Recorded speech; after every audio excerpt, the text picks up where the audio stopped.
हर सुबह श्री गुरु नानक देव जी गांव सुल्तानपुर लोधी में बहने वाली वही नदी में स्नान और ध्यान करने जाया करते थे। एक बार वे हमेशा की तरह स्नान करने गए, लेकिन नदी से वापस नहीं आए। तो लोगों ने सब तरफ ढूंढा, पर गुरु नानक देव जी का कुछ पता नहीं चला। 3 दिन बाद नाना जी प्रकट हुए। लोगों ने पूछने पर उन्होंने बताया कि वह परमेश्वर के समझ थे। परमेश्वर ने उन्हें इस संसार, प्रकृति और जीवों की सच्चाई का प्रत्यक्ष अनुभव ज्ञान दिया है कि इस संसार व सब जीवों का कर्ता एक ही परमेश्वर है। ना कोई हिंदू, ना कोई मुसलमान, सब एक परमेश्वर ही की बंदे हैं तथा सब में उसकी ही जीवन ज्योति है। परमेश्वर ने उन्हें हुक्म दिया कि इस संसार रचना का ईश्वरीय विधान मतलब हुक्म व मानव धर्म का ज्ञान लोगों को समझाओ, जिससे मनुष्य का जीवन उद्धार हो सके। उसके बाद श्री गुरु नानक देव जी दुनिया भर में प्रभु का संदेश देने और जगत के उद्धार के लिए अपनी यात्राओं मतलब उदासी के लिए निकल पड़े। जो लोग विभिन्न धर्मों के सिद्धांत पर विश्वास करते थे, उन्हें गुरु नानक देव जी का ईश्वर एक है का सिद्धांत पसंद ना था।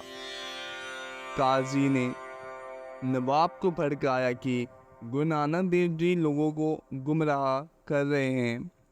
यदि वे वास्तव में एक ईश्वर में विश्वास करते हैं, तो क्या वे मस्जिद में नमाज अदा करेंगे? नमाज मतलब मुसलमानों की एक प्रेयर। नवाब ने श्री गुरु नानक देव जी को बुलाया और कहा, यदि आप एक ईश्वर में विश्वास करते हैं तो आप हमारे साथ नमाज में शामिल हो जाइए। गुरु नानक देव जी ने इस शर्त पर राजी हुए कि नवाब और काजी भी उनके साथ नमाज पढ़ेंगे। नमाज शुरू हुई तो श्री गुरु नानक देव जी अलग खड़े रहकर सब देखते रहे। नमाज के बाद काजी ने कहा, आप नमाज में हमारे साथ शामिल क्यों नहीं हुए?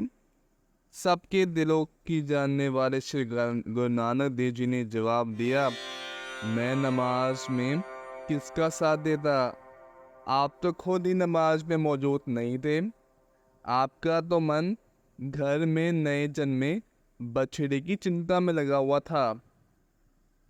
काजी सख्त पका गए पर बोले, अगर मेरा मन नमाज में नहीं था तो आप नवाब साहब के साथ नमाज में जुड़ गए होते। गुरु नानक देव जी ने कहा, उनका मन तो काबुल में घोड़ों को खरीदने में लगा हुआ था। ये सुनकर काजी और नवाब बहुत शर्मिंदा हुए और गुरु नानक देव जी की बात की सच्चाई को मान लिया। गुरुजी ने कहा कि खुदा के घर वही नमाज प्रवान मतलब कबूल होती है जो मन को अल्लाह से जोड़कर की जाए। मन को उस प्रभु से जोड़े बिना पढ़ी नमाज या कोई अरदास या कोई प्रेयर अपने आप से धोखा और सिर्फ दूसरों को दिखावा ही है। ये उपदेश सुनकर नवाब दौलत खान का गुरु नानक देव जी के प्रति आदर सत्कार और बढ़ गया तथा सुल्तानपुर लोधी में गुरु नानक जी की महिमा होने लगी।